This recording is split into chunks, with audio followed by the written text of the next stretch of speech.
Volám sa Jano Koleník, som Banskobystričan žijúci v Bratislave. V Banskej Bystrici som prežil svoje detstvo, svoju pubertu a časť vysokej školy.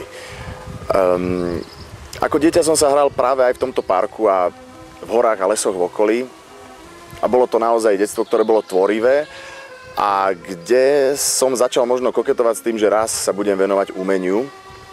Aj keď tu máme hory a poskytuje nám športové vyžitie, ja som sa dal na tú umeleckú dráhu.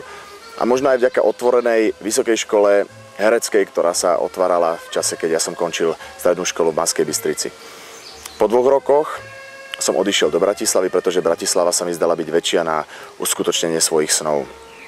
Ale aj napriek tomu, práve vďaka Banskobystrickej hereckej škole som zistil, že herectvo by mohla byť profesia, ktorej by som sa chcel venovať.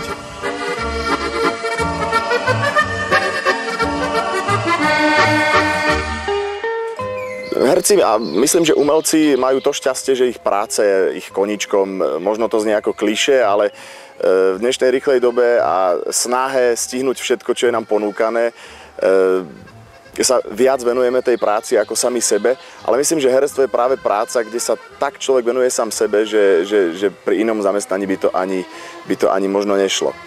Pretože pracujeme so svojimi emóciami, pracujeme so svojimi zážitkami. A práve tie emócie a zážitky sú spojené aj s Banskou Bystricou.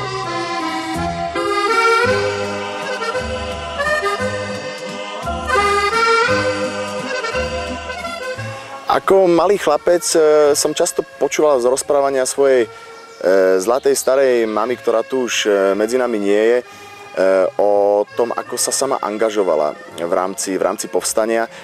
Moji blízki a starí rodičia sú z oblasti Turca, ako som hovoril, z oblasti dediny Sklabiňa, takže je to veľmi úzko prepojené.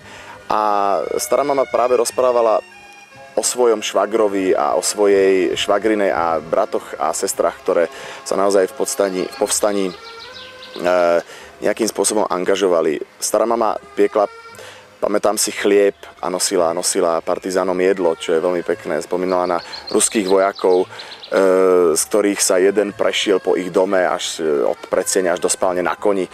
Tak to sú také pôsobivé zážitky, ktoré s touto témou úzko súvisia.